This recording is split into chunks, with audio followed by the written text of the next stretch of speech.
Welcome back. It's lovely to have you here. Take a gentle breath and allow yourself this moment. Perhaps soften the light if that feels right. Draw your blanket a little closer. Nestle into your pillow, finding that familiar comfort. Let your breathing ease. Not because you have to, but because your body is remembering how good it feels to simply be still, to rest without effort. This is your quiet time now. Nothing needs your immediate attention here. No alarms will sound. No endless scrolling awaits. Just a soft story unfolding slowly, one gentle thought at a time. Not to keep you awake, but to carry you peacefully towards sleep, toward a quiet stillness, that tender space where thoughts can simply be without needing to be complete. Tonight, we'll journey back to a world untouched by glowing screens, or the hum of engines or the ticking of clocks. Instead, imagine parchment and the soft glow of candles, olive trees swaying gently, the distant sound of bells, the quiet creak of wood underfoot, the whisper of wind through fig leaves. We're returning to Italy, not the vibrant scenes of modern postcards, but the peaceful rhythm of small towns in the 1400s, where life flowed quietly through valleys and over hills. It was there that a child named Leonardo once knelt by a stream, not to drink, but simply to watch the water as it gracefully folded over itself. He was born in the town of Vinci, a place that still exists, still quiet, still green, still holding on to its gentle pace. Leonardo arrived there in the spring of 1452, beneath an ordinary sky and into a life that was already a little different. He was the child of a notary named Piero and a peasant girl named Caterina. They weren't married, and so he wouldn't know the privileges of those born into noble families. Yet, what he didn't receive in formal instruction, he found in the wonder that surrounded him. He wasn't taught to read grand Latin texts or debate in bustling halls.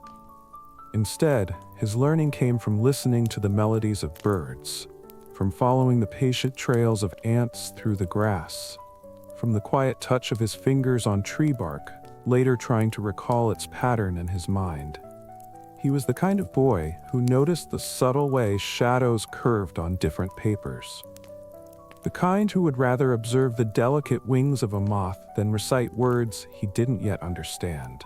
And while others around him grew into the familiar paths laid out before them, trade, marriage, inheritance, Leonardo's path was different. He sketched, he wandered, he asked, not with a demanding voice, but with a quiet persistence. How does the heart gently push blood? What makes a smile truly felt? How does the wind move when it meets a stone? These weren't questions with quick, practical answers. They were the companions of his thoughts. Over time, his notebooks began to fill, page after page, not just with drawings, but with small, careful studies. Muscles moving, the shapes of buildings, the changing weather, the life of plants, imagined machines that didn't yet exist. He wrote in a mirrored script, perhaps not to conceal his ideas, but simply because that's how his hand felt most comfortable moving. There was no intention to be mysterious, just a natural following of what felt right, and what felt right to him was always to observe first and to explain, perhaps later, perhaps never. Tonight, we won't try to fully understand him. We'll simply let him walk quietly beside us. There's nothing here to remember, no need for a test at the end. This story is meant to drift with you, like the soft glow of candlelight on stone, like ink gently spreading into old paper, like water flowing around the smooth stones in a Tuscan stream. You are welcome to drift too, to close your eyes if they feel heavy, to let the words come and go as your breath carries you. Because tonight we're going to follow Leonardo, not the grand figure in marble, not the name in textbooks, but the boy, the sketcher, the watcher, the one who asked beautiful questions and didn't need the world to hurry him toward the answers.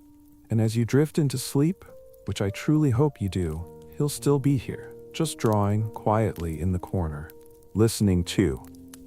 Chapter 1, The Hills of Vinci. Let's begin then. Not with grand inventions or the spark of genius that would later ignite the world, but with something gentler, something slower. Imagine a quiet Tuscan morning about 5 centuries ago, just as the sun has softly touched the Arno Valley. The hills around Vinci aren't like towering mountains. They don't overwhelm or demand attention. They rise with a gentle grace, olive trees leaning into the breeze, terracotta roofs nestled amongst them like cherished memories. The light here moves with a soft pace, landing tenderly on everything, on window shutters, on grazing sheep, on the curving forms of cypress trees. And in the spring of 1452, that same gentle light streamed through the small windows of a simple stone house, where a child had just arrived. They named him Leonardo, not with grand pronouncements, but with the simple truth of it. He wouldn't have a full surname because his mother Caterina wasn't married, and his father Piero, though present in his life, wouldn't raise him within his noble family. Leonardo was simply from Vinci, da Vinci, of this place, of these hills. He wasn't the only child born that year. There were others, sons and daughters of blacksmiths, farmers, scholars, and merchants. But there was something subtly different about Leonardo, even as a tiny infant. Some noticed his eyes, wide, pale, always observing. Others remarked on how he never cried when held near an open window, as if the world outside, even then, offered him a sense of peace. He grew as all children do, but with a quiet gentleness, and not in the ways others might have expected.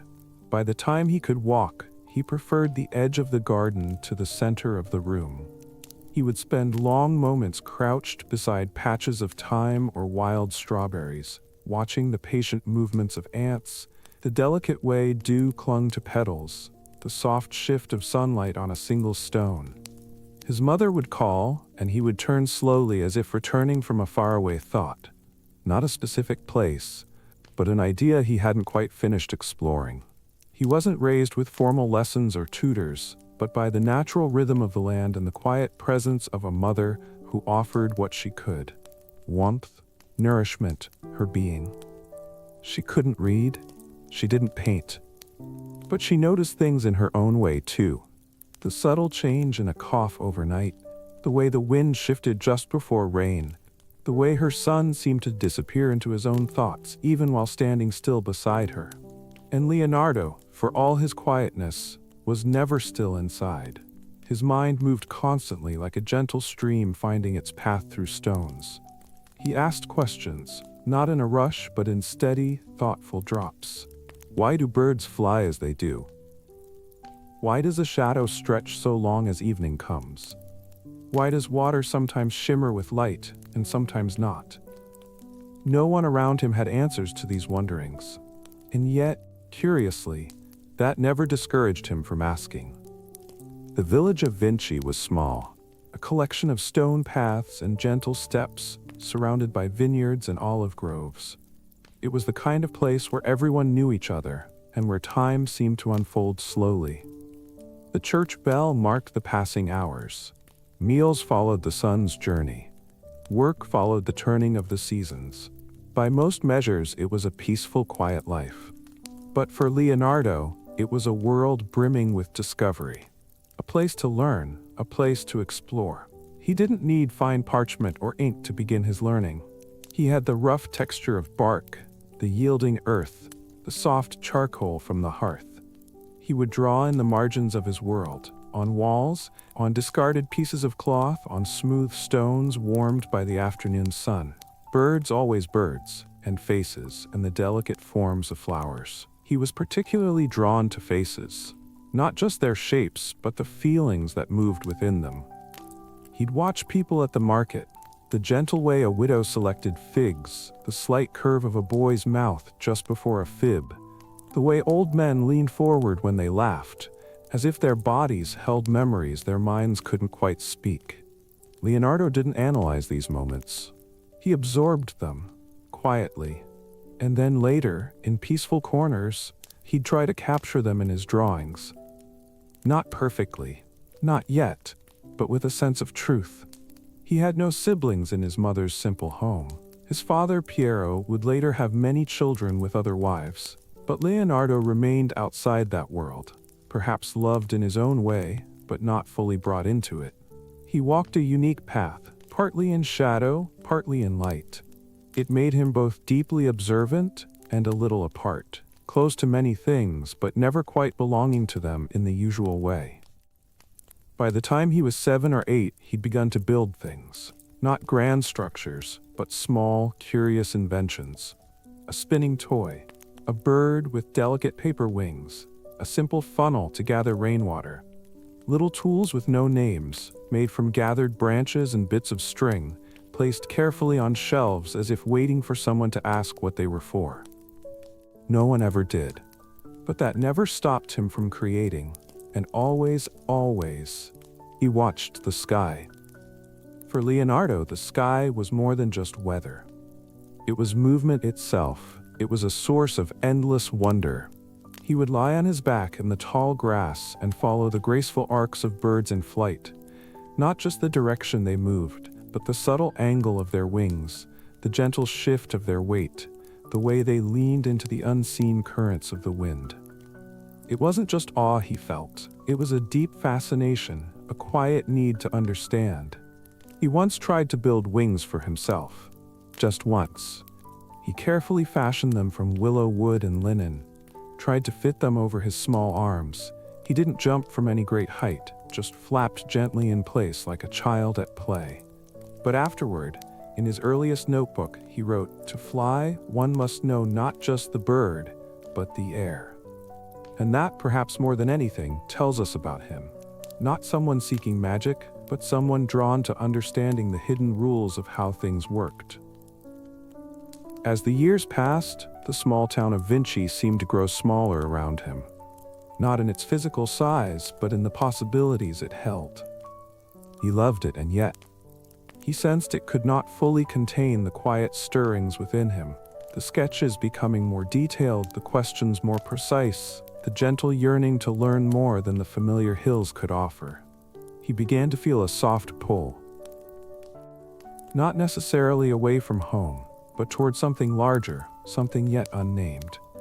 He didn't know it yet, but soon his father would send him to Florence. And Florence would gently reshape everything. But for now, Leonardo remained in Vinci, in the house with the sloping roof and the ivy-covered wall. He still knelt beside the flowing streams, still watched the soft shadows lengthen and climb the legs of chairs, still tried to capture the unseen movement of the wind in his drawings. And if you had passed him then, a quiet boy with observant eyes, sitting peacefully alone in a grove of trees, watching the light play through the leaves, you might not have noticed anything extraordinary, but you would have been witnessing the quiet beginning of something. Not a grand career, not a celebrated legacy, just a mind gently waking up.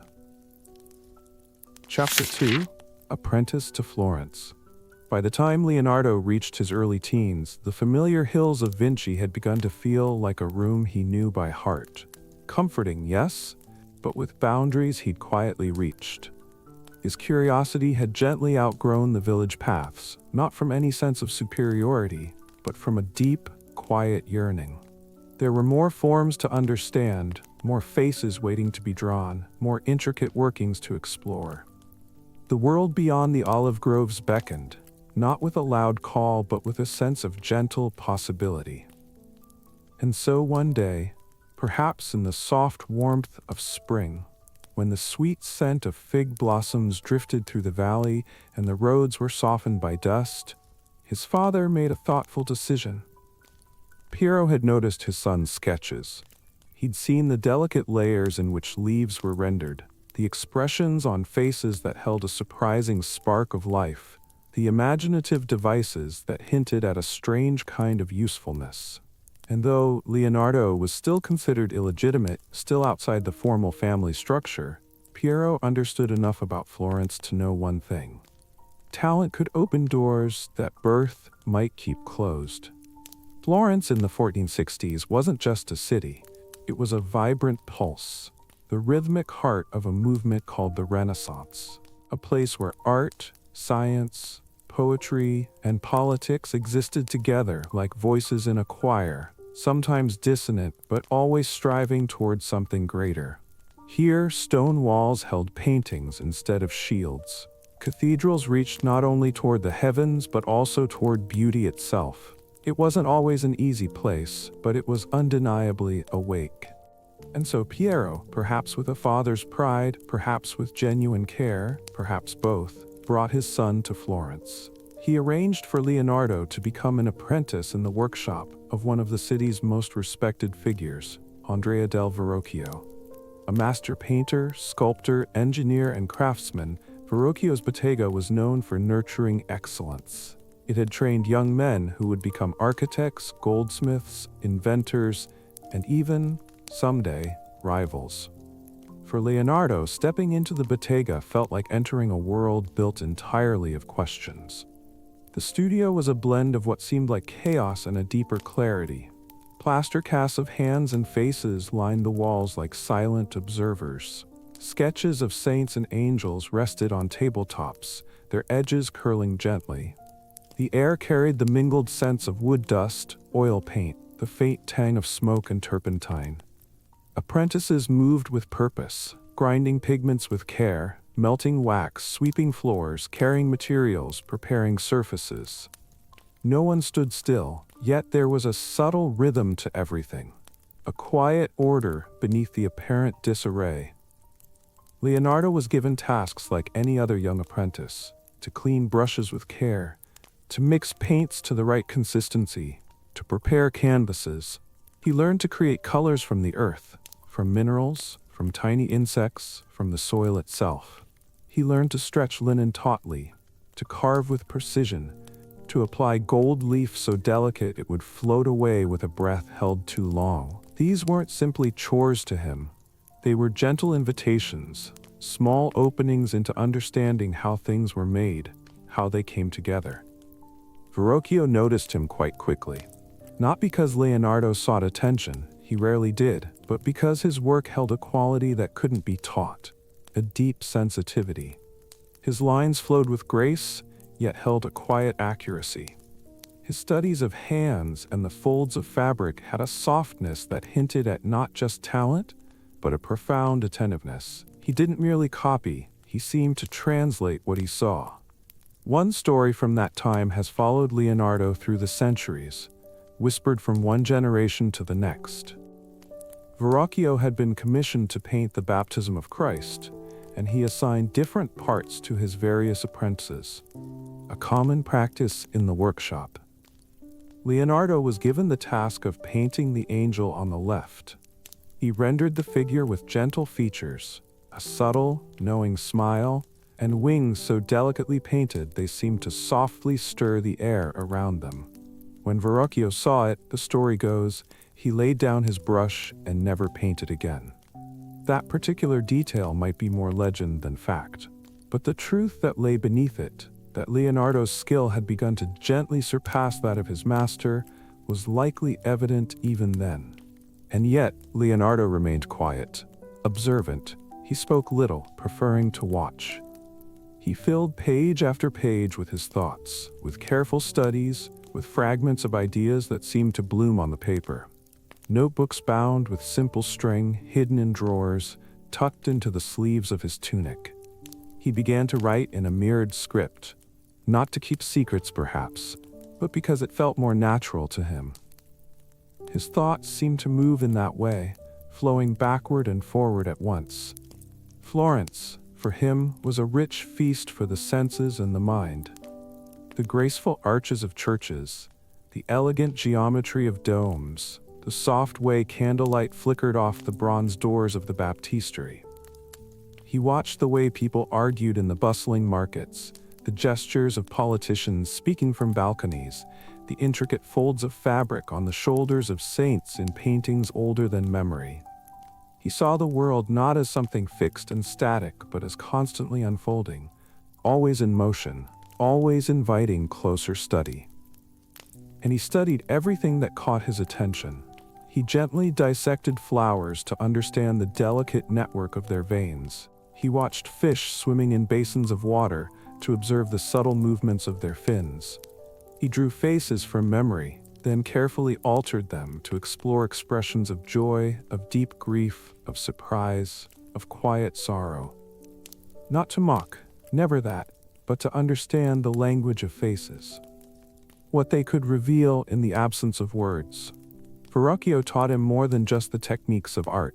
He shared his knowledge of mathematics, of mechanics, of architecture.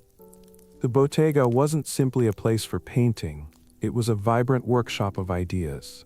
Here, Leonardo learned to design gears that turned smoothly, to sketch the elegant curve of bridges, to imagine the layout of cities from a bird's-eye view. His notebooks from this time hold curious pairings. A delicate sketch of an angel placed beside a design for a practical pulley system. A careful study of draped fabric next to the blueprint for a device to lift water. He seemed to see no real division between science and art. To him, they were simply different ways of paying close attention to the world. Still, despite his growing skill, Leonardo didn't seek outward fame. He didn't push himself forward to lead. He worked steadily and quietly, producing sketches and contributing to projects that often went unsigned. It didn't seem to matter whose name was on the finished piece. What truly mattered was the quiet pursuit of understanding light, of capturing movement, of exploring the essence of life. But Florence, for all its brilliance and blossoming, also had its shadows. Politics shifted like unpredictable weather, sudden, stormy, and potentially dangerous. The Medici family held power, but not always with a gentle hand. Artists who rose too quickly could find themselves falling just as fast. And Leonardo, always a little apart, always quietly different, wasn't immune to the whispers of rumor. In 1476, a public accusation was brought against him, nothing ever proven, but enough to leave a mark. For a time, he withdrew into himself, not out of shame, but as a form of quiet self-preservation. He continued to draw, to build his small inventions, to study the world around him. But the initial warmth of Florence had cooled slightly. The city that had once opened its arms to him now watched him with a more cautious gaze. And so, he began to look beyond the city walls. The world felt larger than Florence, larger than the familiar hills of Tuscany. And Leonardo, though still young, felt the quiet stirring of his restlessness once more. He had absorbed all he could from the bottega, had filled sketchbooks with delicate wings and imagined cities, with expressive faces and ingenious machines. He wasn't finished learning, far from it. But the questions that now intrigued him felt too vast for the confines of a single workshop. He wanted to see the world from the perspective of the sky. He wanted to understand the intricate dance of rivers. He wanted to paint something that held a sense of timelessness. And somewhere, quietly, an idea began to take root. Not yet the iconic Last Supper. Not yet the enigmatic Mona Lisa. But the very seed of something that stretched beyond the boundaries of painting altogether. A life dedicated not to achieving mastery, but to the endless act of asking. Always asking. And when he finally gathered his few belongings to leave Florence, he didn't offer grand farewells. He simply looked once more at the soft shadows that stretched across a courtyard wall, noticing the gentle way the afternoon light caused them to shift and move. And then he quietly followed the light. Chapter 3: Milan and the Machine of Power.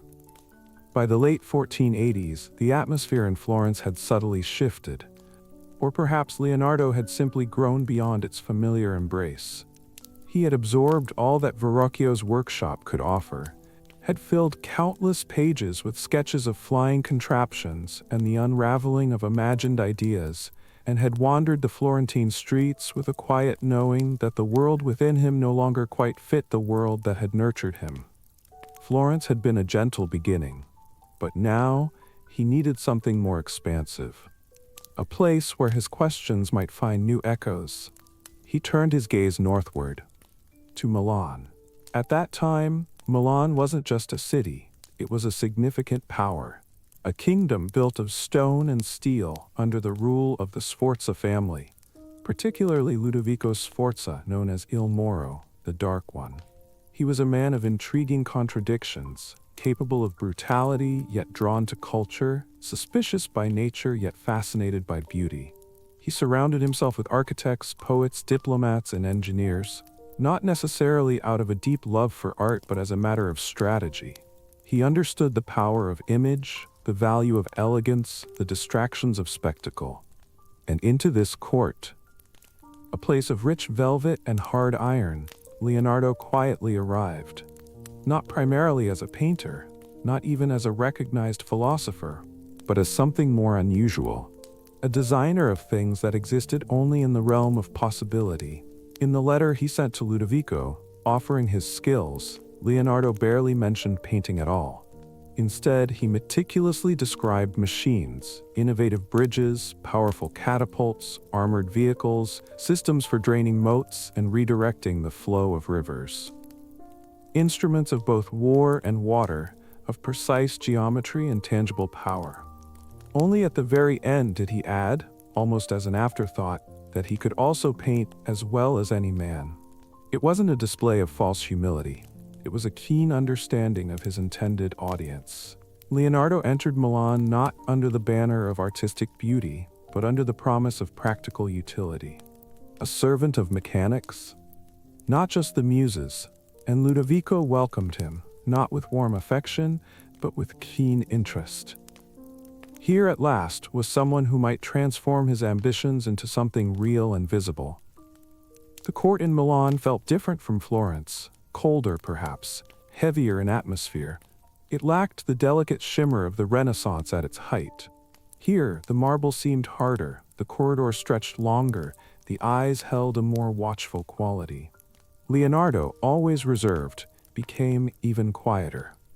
But his notebooks flourished, becoming vibrant with his inner world.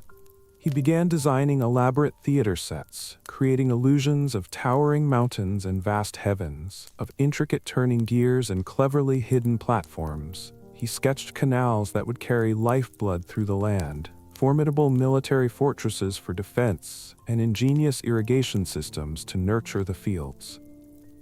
He studied the flow of water as if it possessed a living intelligence, capable of both fierce power and gentle grace, of turbulent motion and serene stillness. In secret, with careful precision, he dissected human bodies, gently tracing the delicate weave of muscles, the strong pull of tendons, the soft folds of skin. Not with the aim to cure or heal, but to understand their intricate design, to capture their essence in his drawings. His reputation began to grow, not with loud pronouncements, but with a steady, quiet hum. People began to speak of him as someone unusual, not quite fitting the mold of a traditional artist, nor a conventional scientist. A man who could paint angels with fingers that seemed to possess a soft, almost breathing quality, and who could also design a machine to lift heavy cathedral bells using nothing but carefully balanced counterweights and strong ropes. But for all his evident genius, Leonardo remained inwardly unsettled. He accepted commissions, yet finished few to completion. He conceived grand plans, but rarely saw them fully realized. He began painting the Adoration of the Magi, then left it unfinished. He embarked on the creation of a colossal equestrian statue, a monument to the powerful Sforza dynasty, and spent years meticulously designing its every detail, only to see it abandoned when the chaos of war engulfed the city. And yet, in the quiet stillness of his studio, he continued to draw, always drawing. The delicate structure of bird wings again and again, the turning of water wheels, the fragile forms of human embryos, the intricate spirals of coiled hair, the branching patterns of braided rivers, the solid geometry of buildings, the elusive mechanics of flying machines, the subtle nuances of human faces, a smile, half captured, half lost in the fleeting moment. No detail seemed too small to notice, no idea felt too grand to explore on paper. One evening, perhaps, he sat alone in his quarters, the candle flame flickering low, his hands stained with ink, sketching the swirling shape of a current he had observed in the Naviglio Canal that afternoon. He likely hadn't spoken much that day. He rarely did, even in the company of friends. But the pages before him were alive with the quiet energy of his thoughts. It's easy for us now to imagine Leonardo as a figure of serene wisdom, a sage or a saint. But the truth was likely gentler, and perhaps tinged with a quiet sadness.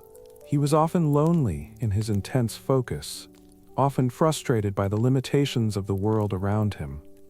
His thoughts seemed to move at a pace that outstripped the patience of his patrons. He held a deep aversion to war, yet often found himself working for those who waged it. He loved the intricate beauty of nature, yet lived in cities filled with the noise and smoke of human endeavors. He longed for time, long, uninterrupted stretches of time, to truly understand the myriad wonders that captivated him. But the world, as it always does, rushed relentlessly forward. Still, there were moments of profound connection, moments when the work seemed to align perfectly with his inner vision. When he painted The Lady with an Ermine, a portrait so exquisitely delicate, so precisely observed, that the creature's soft fur seems to subtly shift with the viewer's very breath. He didn't just paint a woman holding an animal, he captured her stillness, her posture of quiet attention, the unspoken secrets held in the gentle tension of her fingers. Moments when he drew the human spine with the reverence one might reserve for the architectural grace of a cathedral. Moments when he walked through the fields outside Milan and carefully studied how blades of grass bent under the unseen pressure of the wind, and how that same pattern seemed to echo the spiral of a seashell or the elegant curve of a breaking wave.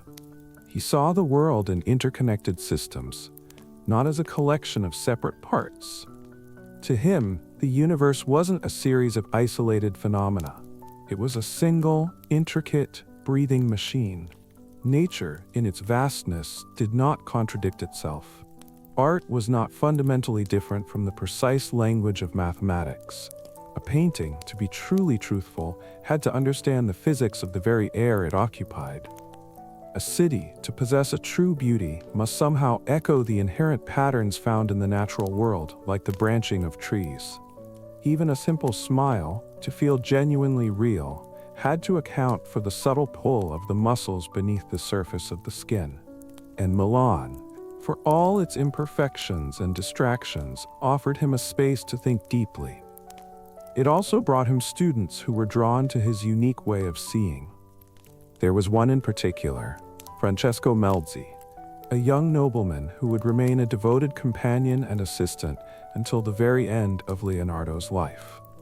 Francesco didn't just study the principles of art and science under Leonardo, he also cared for him with a quiet loyalty. He transcribed his often challenging handwriting, and he listened with genuine interest to his complex ideas. Where others saw only flashes of extraordinary genius, Francesco also saw the human being, sometimes weary, sometimes lost in thought, but always, relentlessly, reaching for a deeper understanding. And still, Leonardo kept reaching. He was driven to design flying machines, not necessarily with the unwavering belief that he himself could soar through the sky, but because birds had mastered flight long before humans had even learned to walk upright. He meticulously observed the way their wings flexed and curved, the lightness of their hollow bones, the intricate mechanics of their movement. He crafted wings from wood and stretched canvas. He tested early gliders. He even imagined the concept of parachutes long before the word for such a device existed. He wasn't trying to defy the elegant laws of nature. He was striving to understand them, to perhaps even join their intricate dance. But time, as it always does, continued its steady march. Ludovico Sforza would eventually fall from power. The French armies would arrive, bringing conflict and change. The familiar rhythm of the city would be disrupted, and Leonardo would be compelled to leave once more. Not with outward anger, not with lingering bitterness, but simply with his ever-present notebooks his carefully chosen tools, and the quiet understanding that the work, wherever it might lead him, was never truly finished. Because for him, it never was. That was perhaps his deepest secret, if it could be called that, to cultivate an endless, unquenchable curiosity, to find a quiet peace in the ongoing journey of learning without the need for a final destination. And so when he packed his belongings and quietly left Milan, he left behind no towering monument of stone, no grand cathedral reaching for the heavens, only pages, hundreds upon hundreds of them, filled with the delicate beauty of flight, the subtle play of light and shadow, the intricate structure of bone, and the fluid motion of water. And questions, always questions, patiently waiting to be asked again, in a new place, under a different sky. Chapter 4. The Eye of the Storm. The journey back to Florence held no fanfare. Leonardo returned in the year 1500, not as a celebrated master, not as someone returning triumphantly from great achievements, but as a quiet man, carrying many ideas without a patron to support them. Milan had fallen. Not just the court of Ludovico Sforza, but the structure that had provided Leonardo with a place. The bronze horse he had dedicated years to designing remained uncast. The canals he had envisioned were never dug. The portraits he had begun, the machines he had partially built, all were now scattered like remnants across the city he had once served. And so he came home, or rather, returned to the place that had once been his home. But Florence had changed, and so had he. The city still held its beauty. The river Arno still flowed beneath its bridges like a quiet ribbon. The domes still rose with a sense of holy geometry. But Florence now felt louder, more restless. The Medici had briefly lost their power. The priest Savonarola had burned books in the public square and then met the same fate himself. Artists had chosen sides, patrons had become wary. The air carried the scent of paint and political tension. Leonardo, despite his longing, did not receive a grand welcome. He was older now, nearing 50. His pace was a little slower. His hair had begun to show traces of gray. His name was known, certainly, but not always with deep respect. In some circles he had become a subject of curiosity. The man who began numerous projects and rarely brought them to completion. The man who spoke of flight and the intricacies of the human body when patrons desired religious paintings. A dreamer, a thinker, someone a little out of the ordinary. Still, Florence remembered him. He found a modest studio, reconnected with friends from earlier times, greeted students who recalled his early sketches. He walked the familiar streets again, but not with the energy of youth. Now as a man who had witnessed the fall of cities, the breaking of rulers, the vanishing of fortunes like morning mist. And then something unexpected occurred. He was asked to paint again. A monk from the Servite order invited him to create art within the quiet cloisters of Santissima Annunziata. It was a commission, yes, but also something gentler. An opportunity to work in peace, to return to the activity he had set aside many years before, painting not as a public performance, but as a personal exploration. And so Leonardo accepted the space, opened his well-worn notebooks, and returned to his oldest habit, observing. He watched the way children leaned trustingly against their mothers, the soft folds that appeared in fabric when it slipped from a shoulder, the gentle way light touched the curve of a cheekbone. He began sketching once more, not with a sense of urgency, but with the same quiet devotion he had carried since his days in Vinci. His studies of the Madonna and Child from this period reveal not grand displays of glory, but a tender intimacy. A quiet softness that doesn't demand attention, it simply remains. But Florence was not solely a place of quiet cloisters. Michelangelo was gaining prominence. Young, passionate, exceptionally talented, he had already sculpted the Pietà in his early 20s. He handled his chisel with a confident strength. His David, roughly hewn yet powerfully resolute, would soon stand in the public square, a symbol of Florentine strength. He admired few. And Leonardo, now older, more contemplative, became both a rival and an enigma. There are stories, none definitively confirmed but often recounted, of them passing each other in the street and exchanging cool glances. Michelangelo with a sharp, critical tongue. Leonardo, never one for quick defense, more inclined to offer a slight smile and step aside. They were different, certainly, but perhaps not truly enemies. Just two contrasting forms of quiet intensity. At the same time, another invitation arrived. This one came from the city itself. Leonardo was asked to paint a mural. Not just any mural, but a fresco for the Palazzo Vecchio, the great council chamber where Florence governed itself. It was intended to be a celebration of a military victory, a tribute to civic pride, and the commission was shared with Michelangelo. Two walls, two renowned figures, two distinct artistic visions. Leonardo's subject, the Battle of Anghiari. And so he began, not with the application of paint, but with numerous sketches. Pages filled with riders, fluttering banners, snarling horses, tangled limbs. But these depictions were not idealized or heroic. They were raw, chaotic, truthful.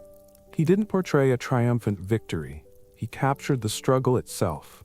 Faces contorted with exertion, muscles strained, horses with wide, fearful eyes.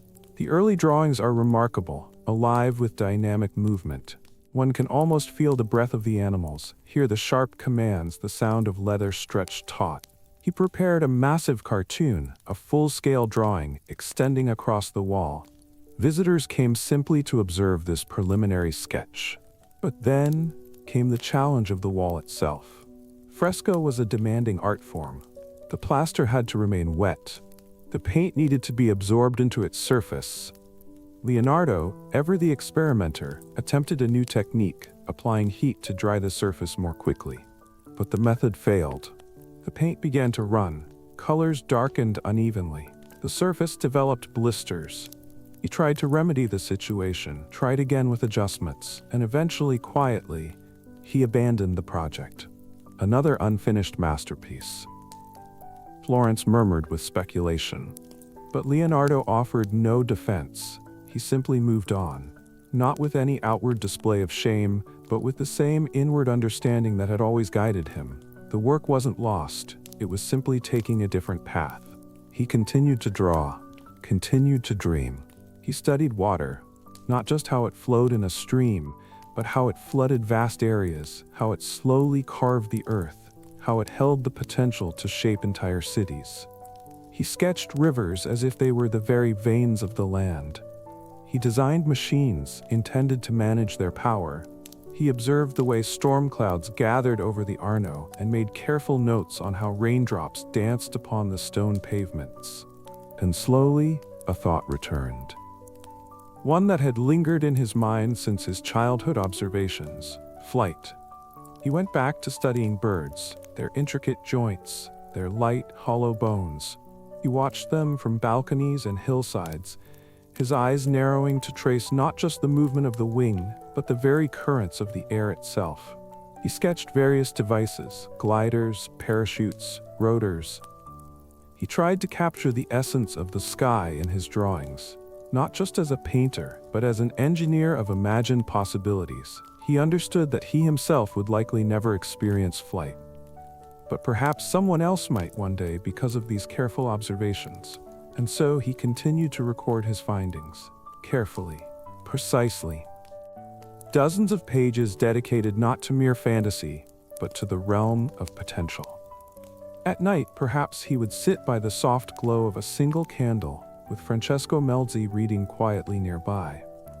Outside, the city murmured with its own life, but inside, Leonardo remained still, his hands often marked with ink, his eyes tracing the delicate curve of a drawing he had already refined countless times.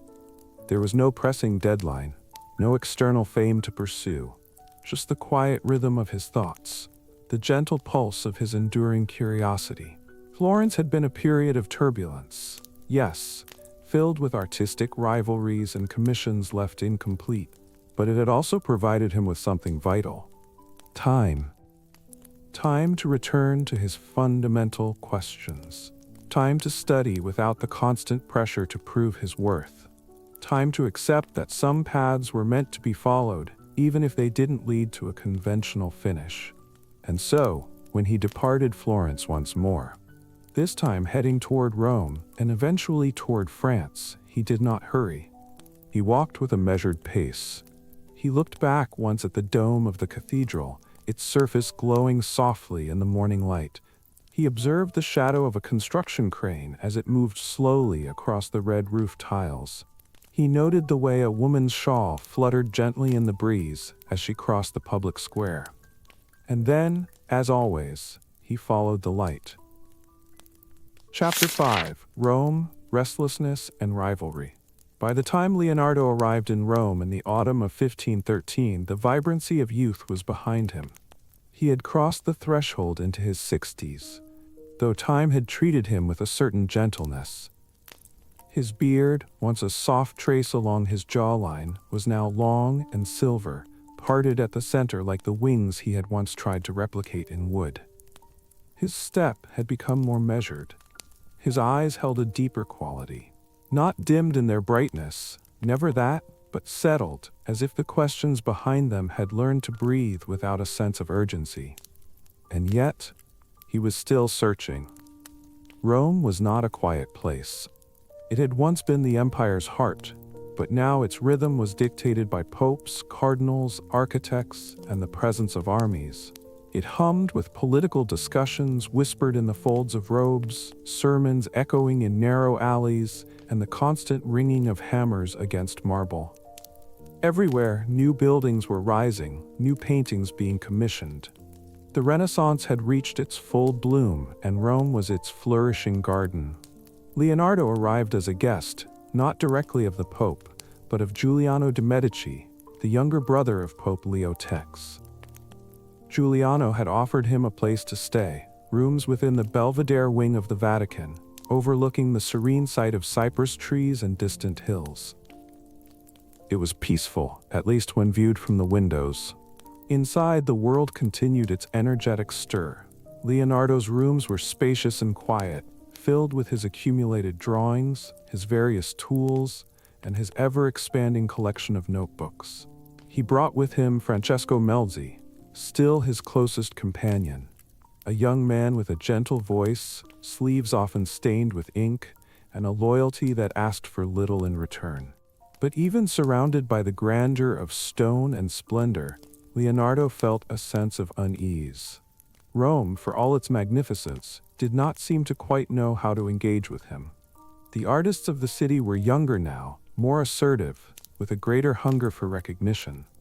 Raphael, still in his early 30s, was deeply admired, painting frescoes in the papal apartments, his figures possessing a balanced and luminous quality.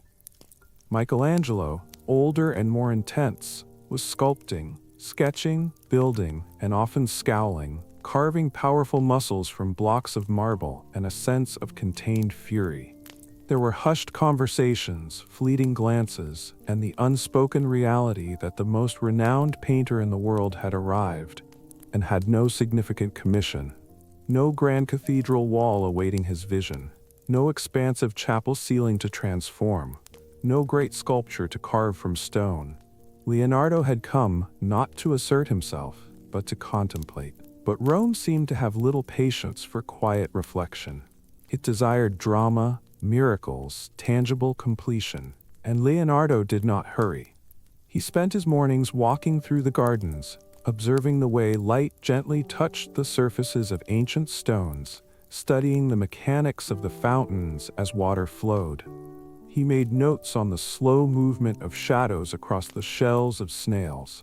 He designed things, as was his nature, a new kind of bridge, a method for draining marshland, a technique for grinding optical lenses. He revisited his studies of optics, spoke of the intricacies of anatomy, and returned to his long-held theories of flight.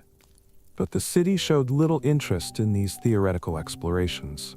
The Pope's engineers grew suspicious. Why was this older man dissecting human cadavers? Why did he spend his days carefully boiling animal hearts, sketching the layers of their valves? Why did he take apart lizards to understand the mechanics of their breathing?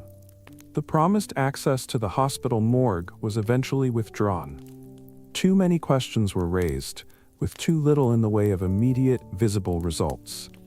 His notebooks were indeed full, overflowing with brilliance, but they did not adorn walls, did not decorate churches, did not resonate with song.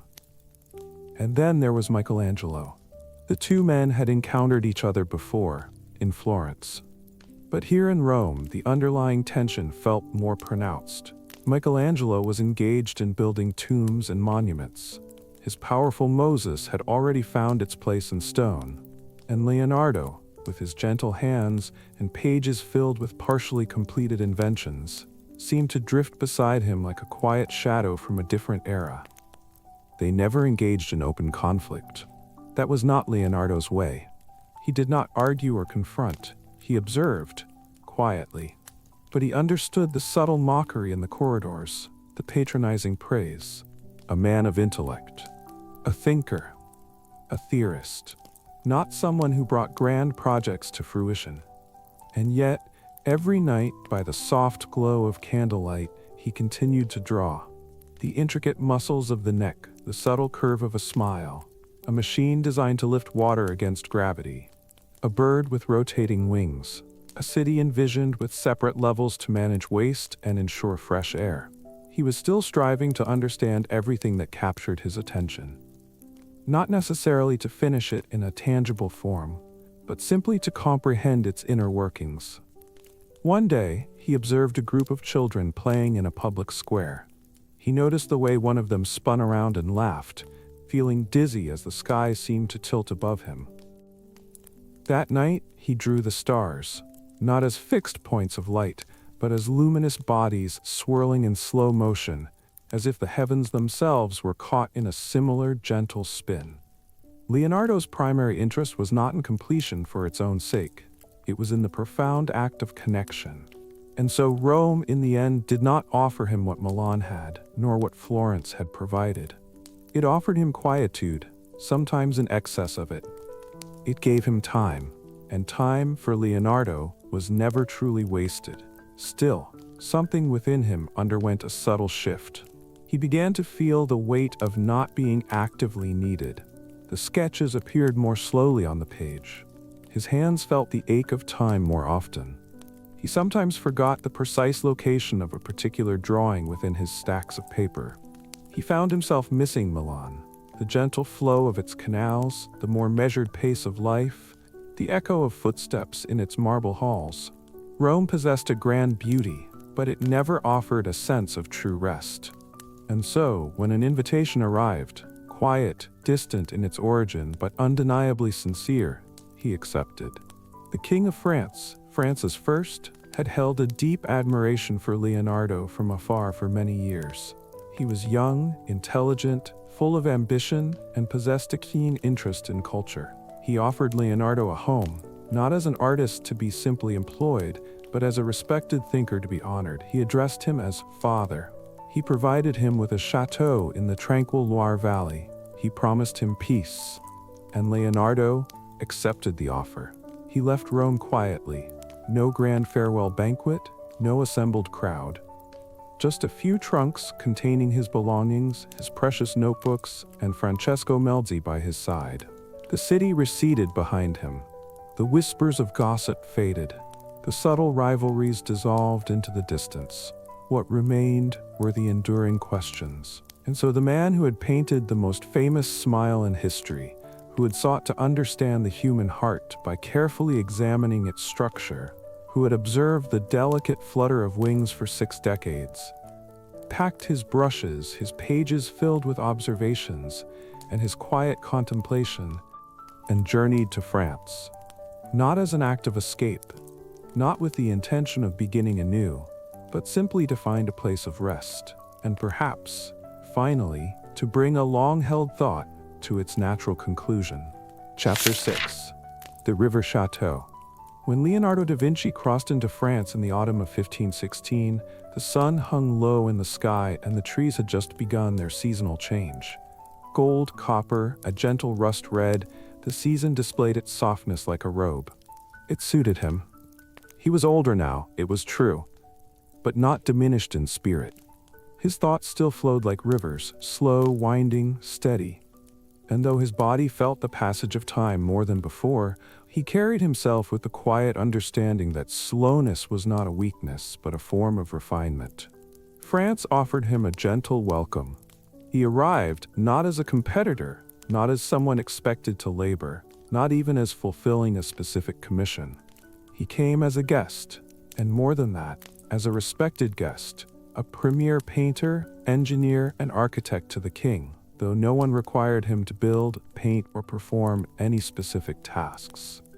The young king, Francis I, was only 22 when Leonardo arrived. Full of warmth, wit, and genuine admiration, he had grown up hearing tales of the Florentine master, the man who had drawn the heavens, designed machines for flight, and painted a woman whose smile seemed to resonate through time. Francis did not see Leonardo as merely an old man. He viewed him as a treasure, someone to be cared for, studied, and protected. And so, he provided him with a home. A quiet manor, covered in ivy, nestled in the Loire Valley, the Château de Clos-Lucé. It sat near the royal palace of Amboise, connected by a secret underground passage. A detail that seemed like something from a gentle story, yet it was real. Leonardo could walk the cool stone path between his peaceful studio and the warmth of the court without being seen. But on most days, he simply remained where the light was softest.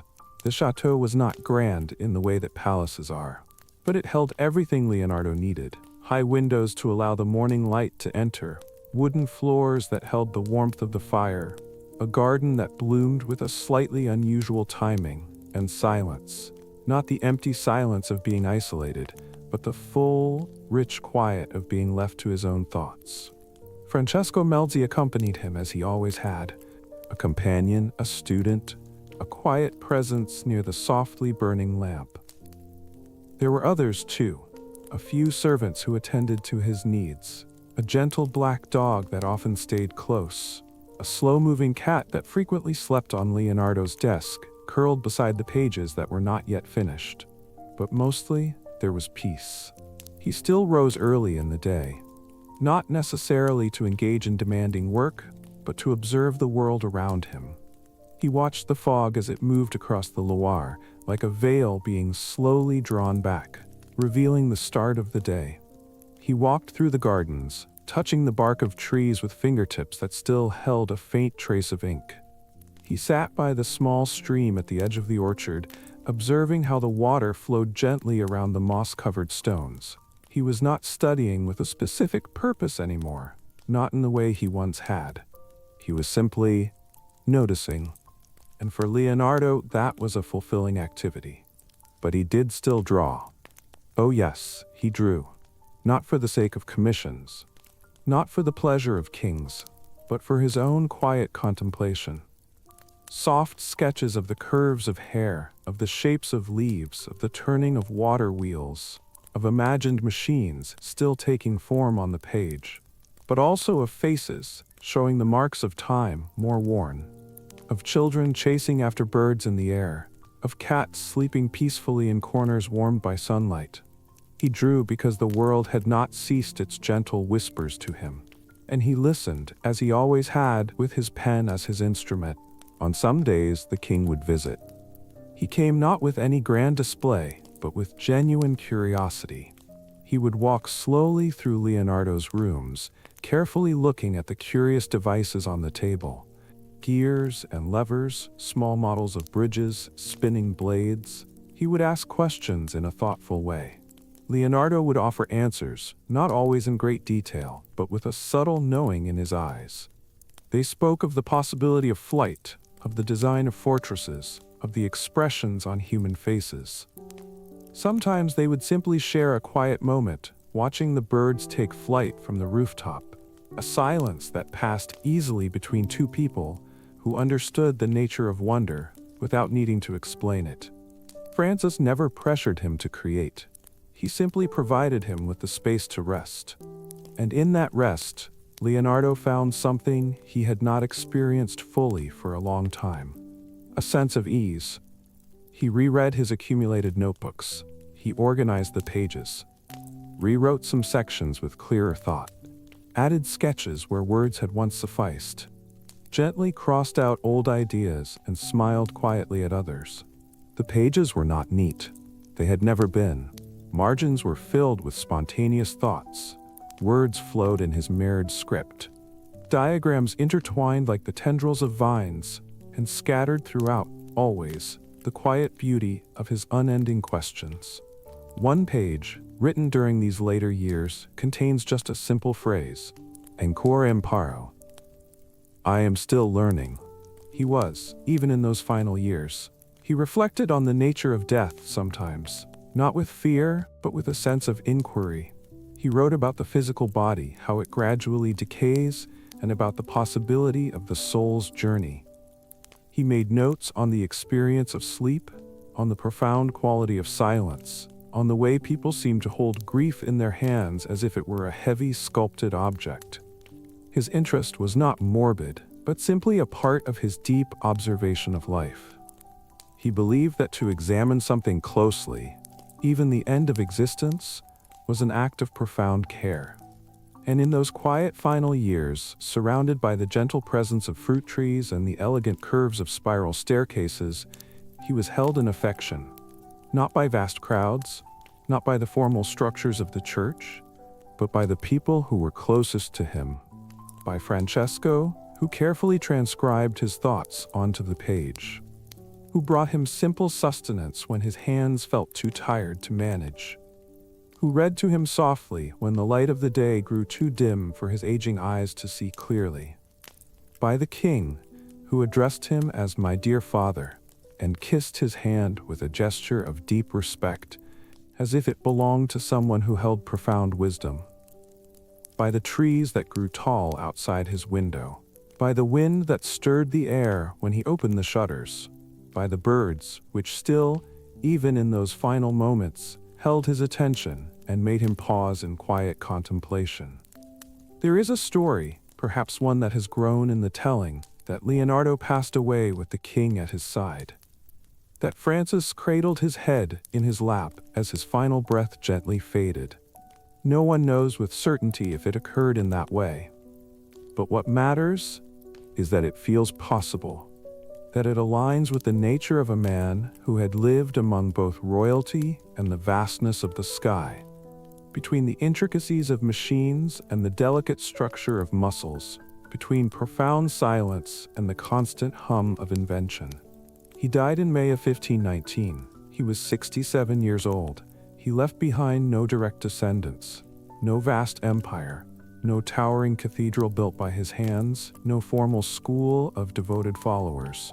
Only notebooks, thousands upon thousands of pages, filled with his unending questions, filled with his detailed sketches, filled with the beginnings of countless ideas. He did not bring everything to a final completion, but he touched upon nearly everything that captured his boundless curiosity. And when he departed from this world, he left it richer, not with absolute certainty, but with a deeper sense of wonder. Chapter 7. In the pages he left behind when Leonardo da Vinci died, his true legacy wasn't etched in enduring stone or lofty architecture. There was no singular monument bearing his name, no grand design perfectly realized in brick and mortar, no definitive collection of his wisdom bound in impressive volumes.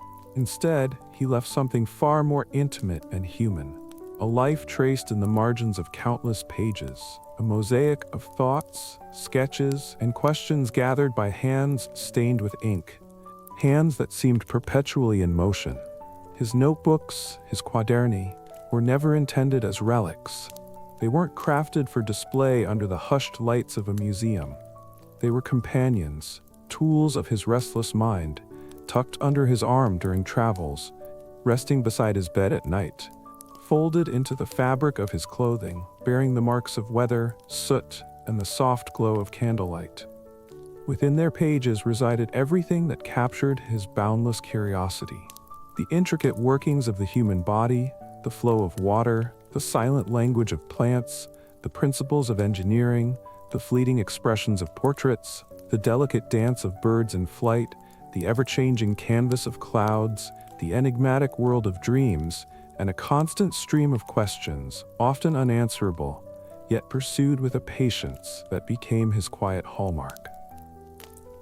Upon his death, these fragile, scattered, and often incomplete pages fell into the care of the one who had witnessed his quietest moments, Francesco Melzi. Francesco, more than just an apprentice, was a trusted confidant, a constant companion, a scribe who diligently captured his thoughts, and a son in spirit. He undertook the task with devotion, gathering the notebooks, carefully sorting them into trunks and boxes. He cataloged them with a gentle hand, perhaps not fully grasping the profound significance they would eventually hold. In his own tender and faithful way, he sought to preserve them, honoring not only the man he had loved, but the extraordinary mind that had sketched its way through decades of inquiry. But time, with its relentless current, began to fray the edges of this precious collection. After Francesco's passing, the notebooks were inherited by relatives, likely well-meaning but ultimately inattentive to their true value. Pages were lost to time and neglect. Some were sold, their significance unappreciated. Others were borrowed, their return forgotten.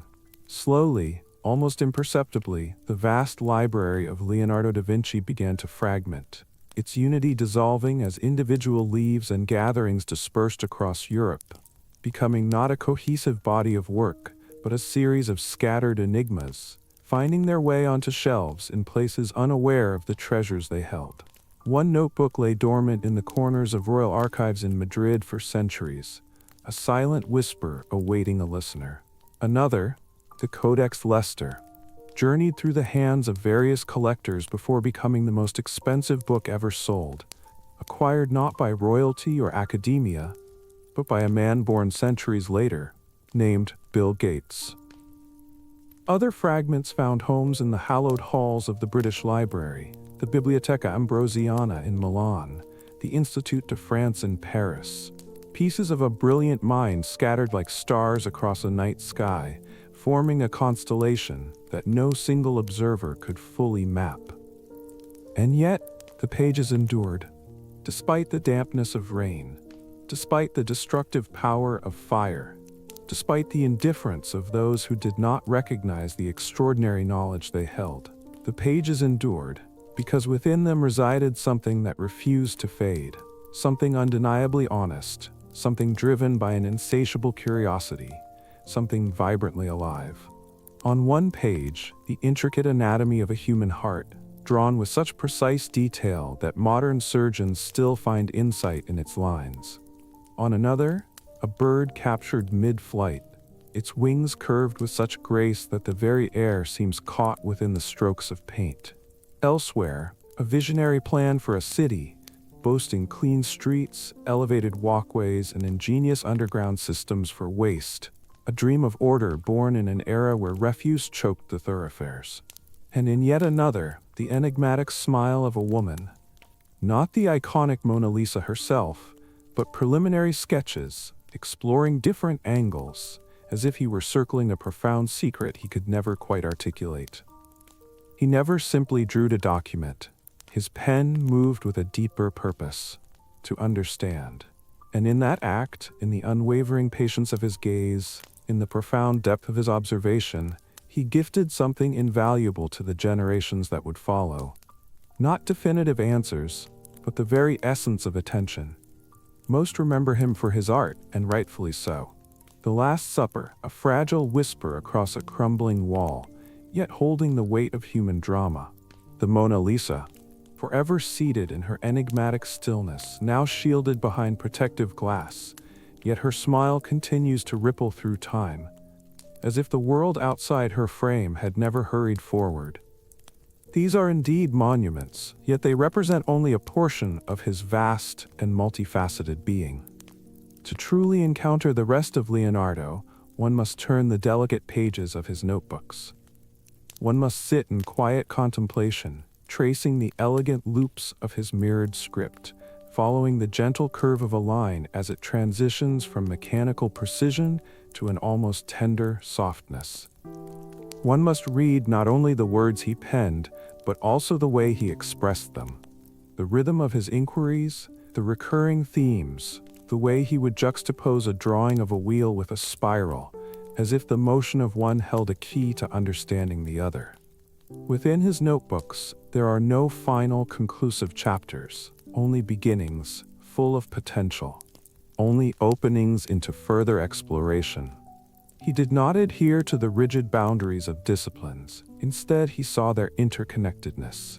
He believed that the dynamic flow of water could illuminate the circulation of blood, that the branching structure of a tree could reveal the fundamental principles of architectural geometry, that the uninhibited laughter of children held as much value for study as the majestic path of a distant star.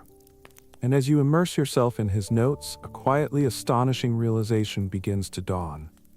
This was not a man driven by a thirst for mere fame or the attainment of ultimate mastery. This was a soul deeply, profoundly in love with the intricate tapestry of the world around him. Even now, 5 centuries later, that passion resonates from the fragile paper. Not in grand pronouncements, but in the gentle persistence of questions posed again and again, not to conquer knowledge, but to intimately understand. What is the true nature of light? How does a bird maintain its delicate balance against the unseen force of the wind? Why do the subtle nuances of human smiles shift when a lie is spoken? What unseen mechanisms allow the moon to cast its silvery glow? He never ceased his questioning. And perhaps that is the enduring power of his notebooks, scattered and pieced together across continents. They are not ultimately about Leonardo the man, but about the enduring spirit of wonder itself. And wonder, once awakened, does not simply vanish. It lies dormant, patiently waiting in hidden corners, curled within the margins of understanding, resting beneath layers of ink, dust, and time, waiting for someone, perhaps someone like you, to gently lift a page and begin the journey of inquiry anew. There is a profound comfort in this enduring legacy, in the quiet knowing that one doesn't need to achieve definitive completion to leave something of lasting value. That beauty can reside in a sketch unseen by the wider world. That profound meaning can rest in lines left deliberately unfinished. That the act of being truly, deeply curious is itself a remarkable art. And so the pages continue to turn, and we, centuries removed, read, and dream, and wonder too. Chapter 8. Flight Without Wings. There is a quiet kind of longing that doesn't announce itself with a roar or an ache or a desperate plea for attention. A longing that resides at the edge of wakefulness, or deep beneath the ribs, like a whisper that never truly needs to be spoken aloud. For Leonardo da Vinci, that persistent yearning took the form of flight. He had never soared through the air. He would never experience the wind beneath his own wings. And yet, he dedicated a lifetime to listening to the language of the sky. It wasn't mere ambition, not the kind that erects towering structures or lays claim to vast lands. It was something older, quieter, rooted more in profound wonder than in any desire for conquest. A childlike awe that never quite left him, regardless of the grand cathedrals he entered or the opulent palaces he visited. Because no matter how magnificent the earth became beneath his feet, with its intricately carved stones, its shimmering golden halos, and its soaring vaulted ceilings, nothing ever seemed to equal the honest perfection of a bird in its effortless dance with the air. His fascination began in his boyhood, in the rolling hills above Vinci, where the olive trees grew in loose, silvery rows, and the sun spilled in slow golden pools across the sun-warmed rocks. He would sit for hours, long after the other children had retreated indoors, tracing the invisible pathways of a swallow's graceful arc, the sudden, poised stillness of a kestrel suspended mid-flight, the tight, spiraling ascent of a hawk as it skillfully caught the currents of the wind. He observed everything with meticulous attention, not just the direction of their movement, but the subtle nuances of their form. The precise angle of their wings during takeoff, the almost imperceptible shift in their feathers just before a turn, the way one wing would subtly flatten while the other would gently fold, as if the bird were whispering secrets to the air, and the air, somehow, always understood. He perceived in these creatures not only an inherent grace, but a profound design. And where others saw a miracle of nature, Leonardo saw an intricate question waiting to be explored. And once a question took root in his mind, he could not easily let it go. Not necessarily because he craved a definitive answer, but because the very act of wondering had become for him its own unique form of flight. As a young man, he filled his notebooks with drawings of wings, hundreds of them, layered and folded and elegantly unfurled. Some were meticulously modeled after the wings of birds, others after the leathery membranes of bats, and still others were born entirely from the boundless landscape of his imagination. His pages became filled with wings stretched taut over carefully crafted wooden frames, intricate systems of pulleys and cords, and meticulously labeled sketches that seemed to exist in the delicate space between precise engineering and pure poetry. He called his imagined creation the ornithopter, a machine designed to flap like a bird. And he believed, at least for a time, that if one could truly understand the deep mechanics of nature, they could learn not only from it, but perhaps even move with it. But his study of flight was never purely a technical pursuit. It held a spiritual dimension as well. When Leonardo observed a bird in flight, he wasn't merely analyzing its biology. He was witnessing a form of freedom that seemed beyond human grasp, a lightness, an unburdened existence that human life, with all its self-imposed rules, its confining walls, and its inherent weight, seemed perpetually to deny. And so he returned again and again to that elegant shape, that graceful curve, that seemingly effortless upward pull that no soaring cathedral, however magnificent, could ever fully capture. In Milan, during the years he served the powerful Ludovico Sforza, his experiments continued in secret.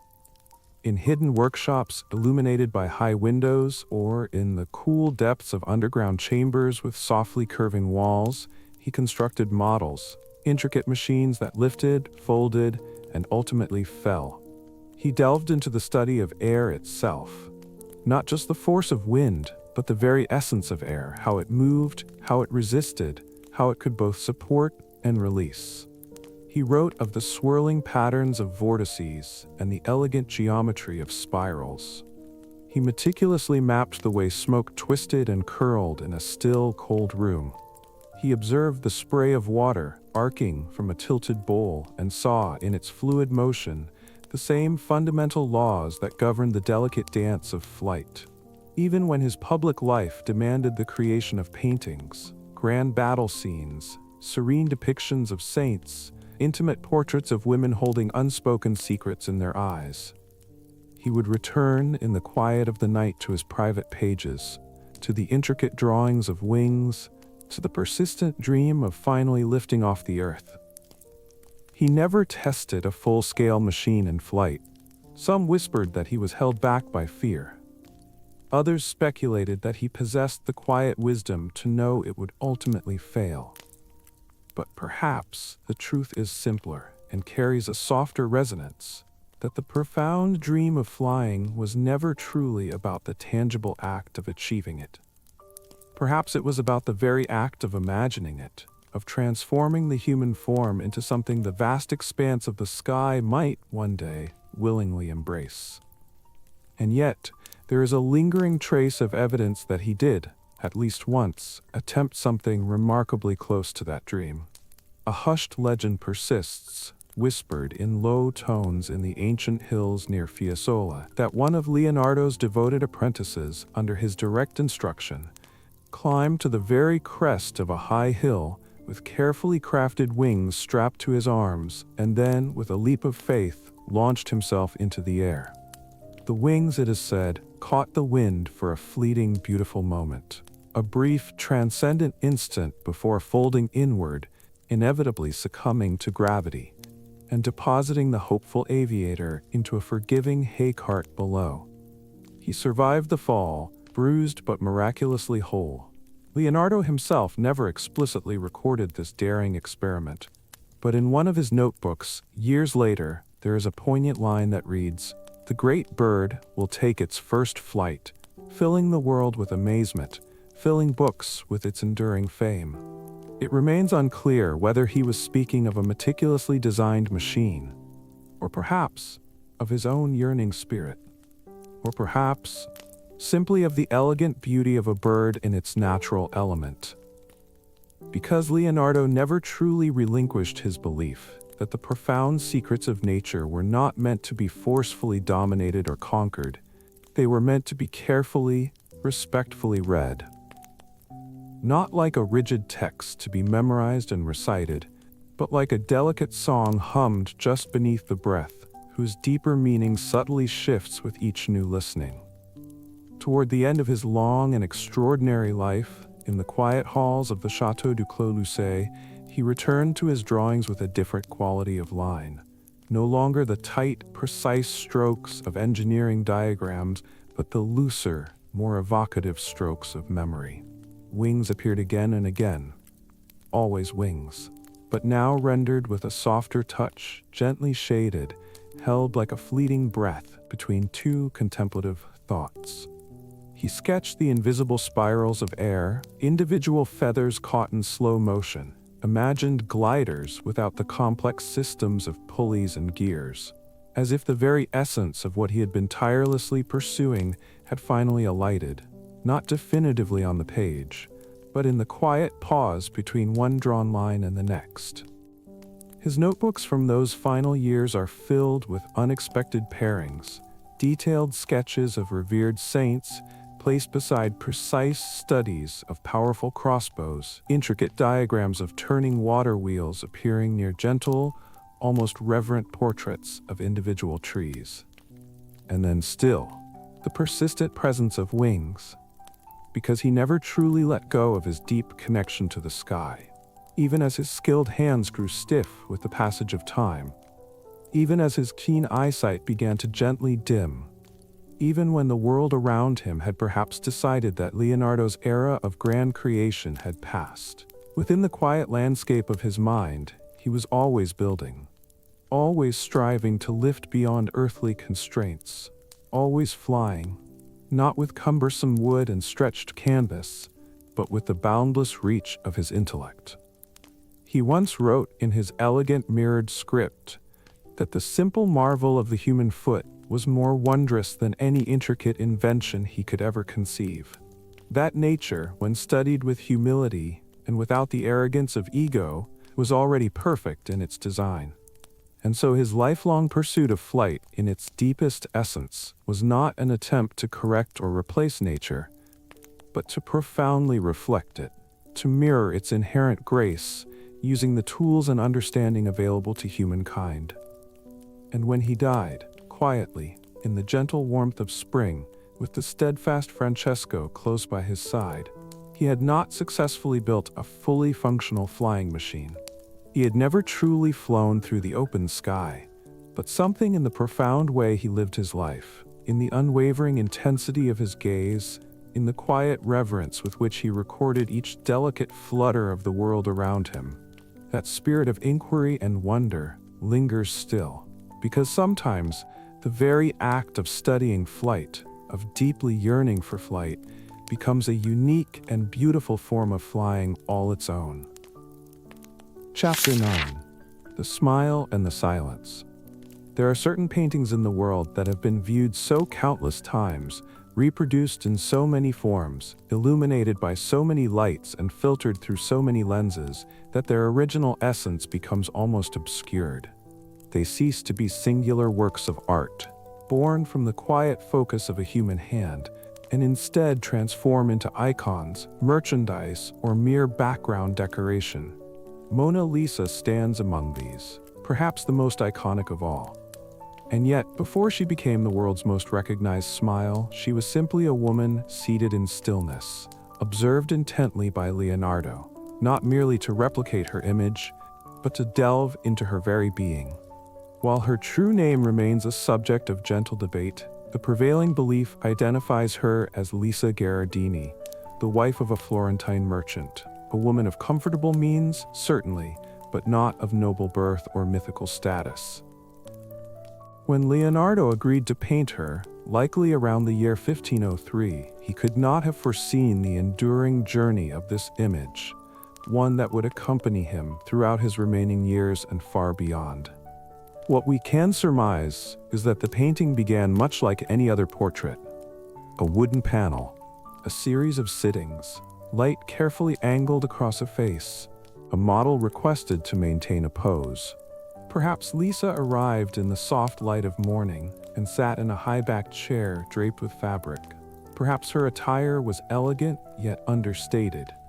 Dark material with folds that captured shadows like water swirling around a stone.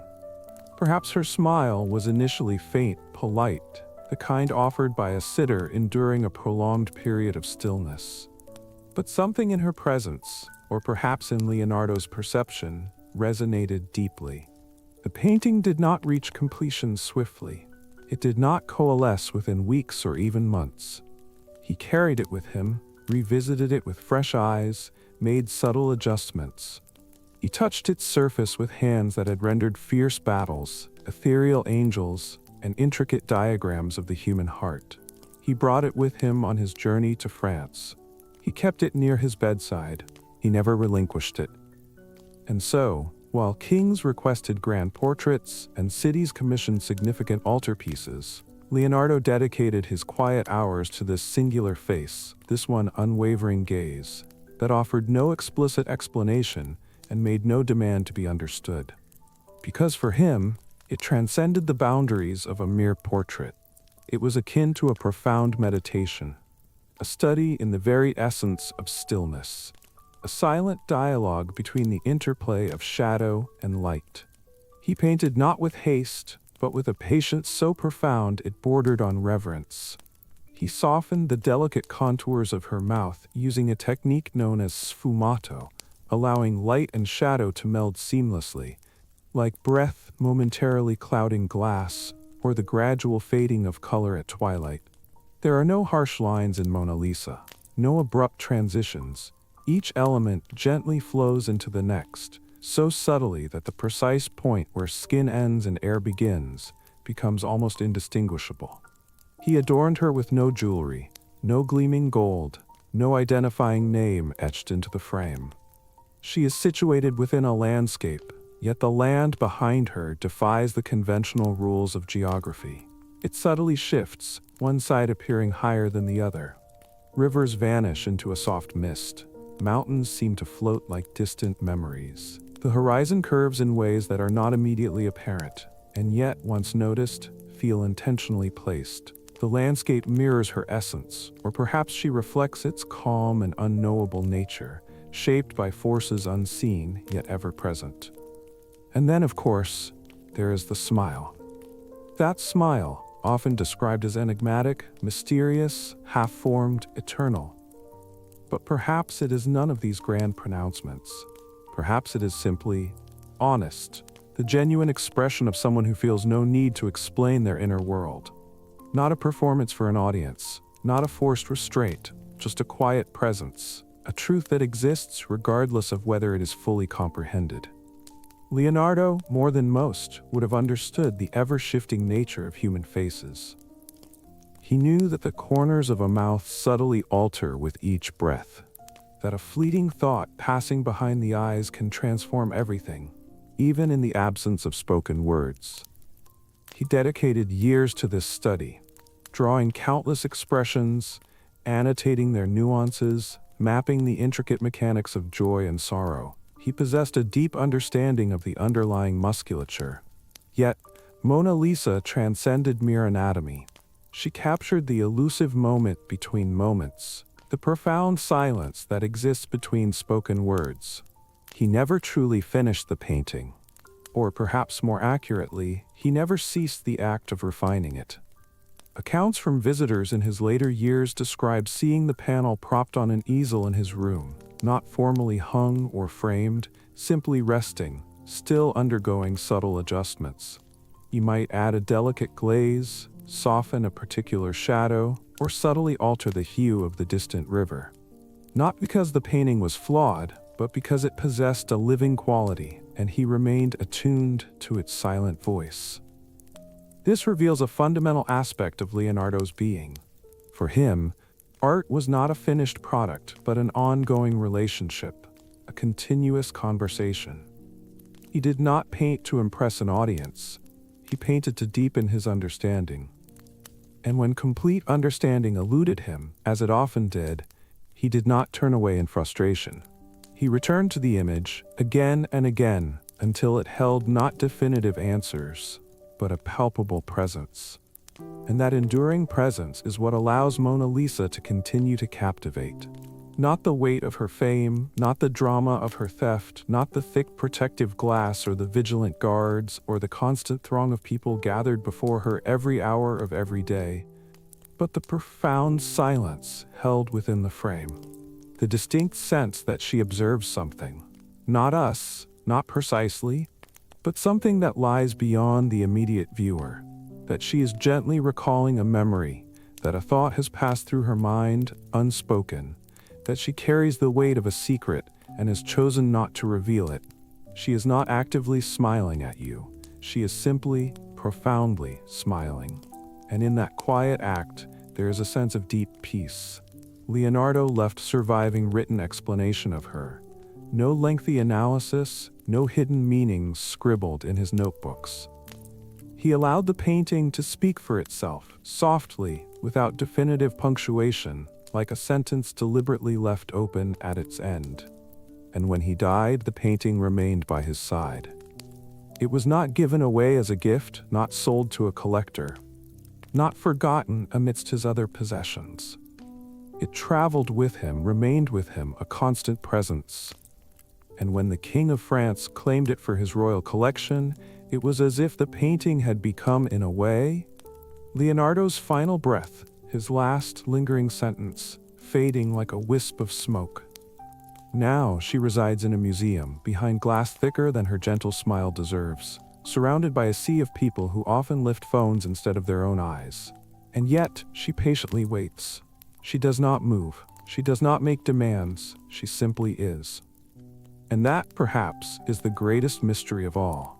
That a man who dedicated his life to the pursuit of flight, the intricacies of design, and the profound study of anatomy, found his most enduring truth not in a complex machine, but in the quiet stillness of a face that asks nothing, promises nothing, and remains eternally whole.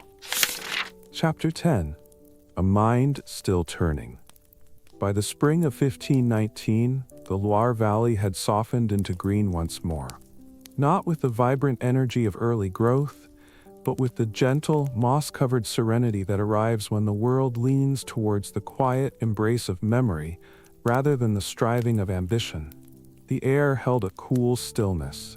The breezes whispered softly, and in the tranquil garden nestled behind the ancient stone walls of the Château du Clos-Lucé, where bees drifted lazily from one blossom to another, Leonardo da Vinci was nearing the close of his days, not with sorrow's weight, nor with the sharp edge of fear, but with a quiet acceptance that allowed his thoughts, like his intricate inventions, to continue their course without the need for a final resolution.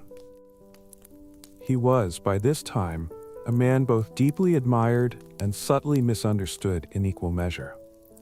To the King of France, Francis I, still young and still captivated by the presence of the Florentine master, Leonardo was a rare and precious gift, valued not solely for the tangible works he might produce, but for the extraordinary being he had become, a living repository of profound thought, a witness to the slow turning of centuries, a mind that had never ceased its reaching, even as the physical form that housed it had begun its gentle decline.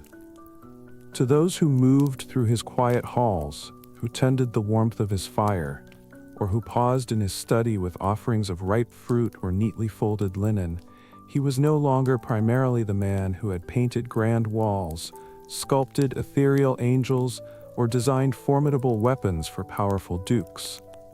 He had transformed into something gentler, a quiet figure often draped in soft robes, seated by a sunlit window with a well-worn notebook resting on his knees, his gaze sometimes fixed upon the page, but just as often drifting towards the expansive sky beyond. He had always been more inclined to listen than to speak.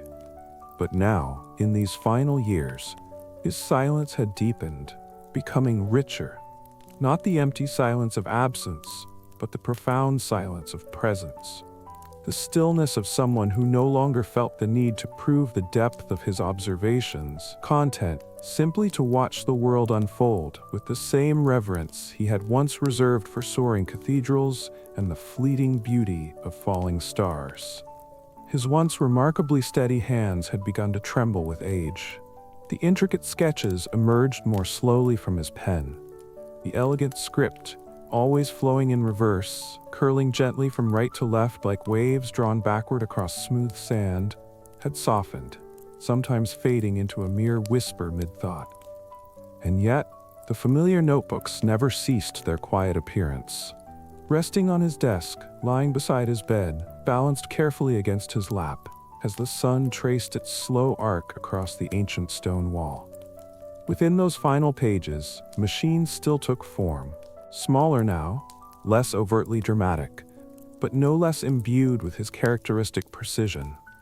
There were delicate diagrams of seeds, notes on the subtle currents of the wind, a detailed study of how the human tongue rests behind the teeth in a moment of quiet repose. He had begun to revisit his earlier drawings, adding annotations as if leaving behind subtle clues not only for future readers, but also for his own fading memory.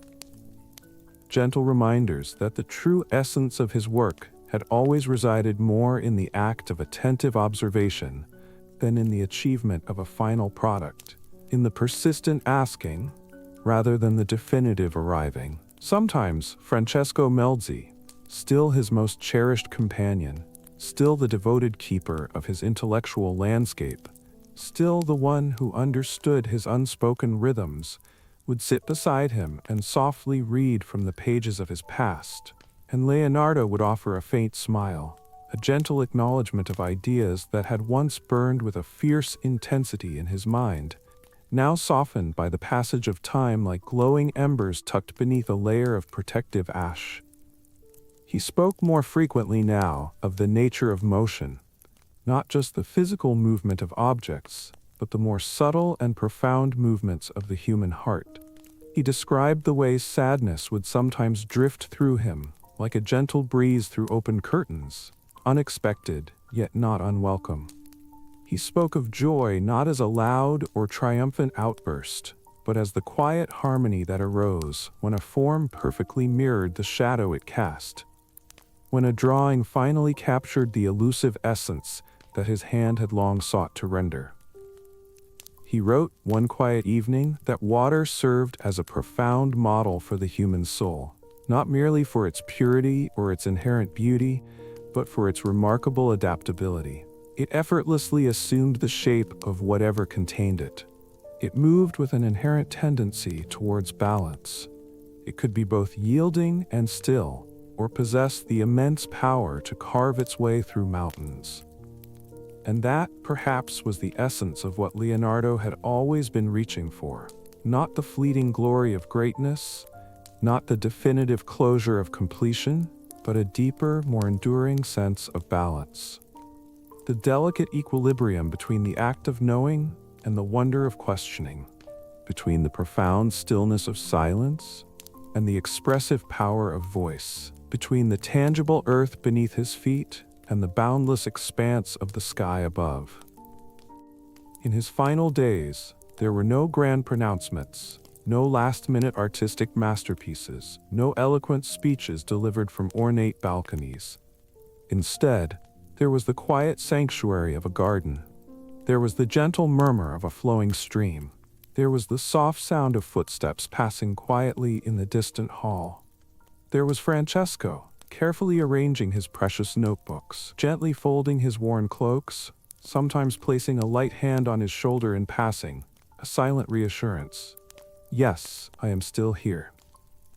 There is a cherished legend, romantic, likely embellished by the passage of time, that the king himself was present at the very end, that Francis first tenderly cradled Leonardo's head in his lap as his breath gently faded into stillness.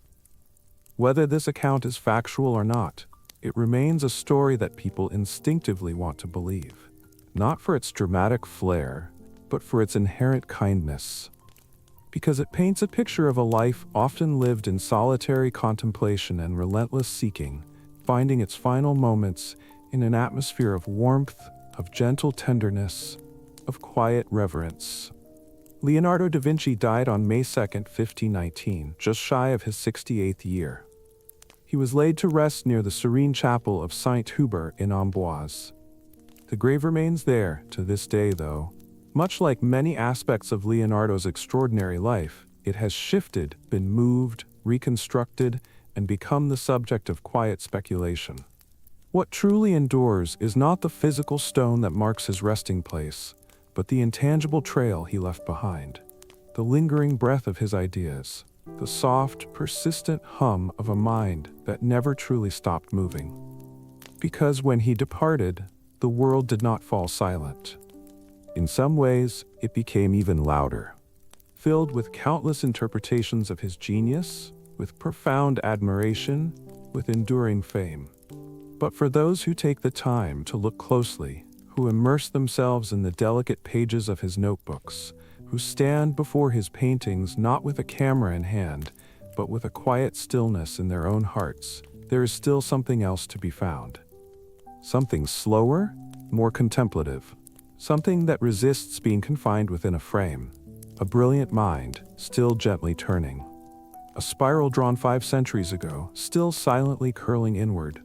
A wing captured in a half-finished sketch, forever suspended in mid-flight. A profound question, never definitively answered, but still, even now, undeniably worth asking. Because Leonardo da Vinci did not offer the world neat conclusions or final answers. He did not bring every endeavor to a perfect close. He left behind cities unbuilt, canvases untouched, pages filled with beginnings and open-ended inquiries. And yet, within those scattered fragments of his immense intellect, he bestowed something truly lasting. The quiet permission to wonder without the relentless pressure of rushing to a solution. To learn without the need to declare ultimate mastery. To observe the world with a deep reverence, without demanding a definitive lesson. He gifted us a world perpetually inviting our careful noticing. And even now, as the quiet of night settles around you and your thoughts begin to drift, and the edges of this story soften like ink gently diffusing in water, perhaps there is still a quiet moment to carry one of those enduring questions with you. Not with the urgency to solve it, but simply to let it keep you company, gently, like a quiet bird perched just beyond your windowsill. Because the remarkable journey of the human mind does not cease when the final page is turned, and neither, in its truest essence, did his.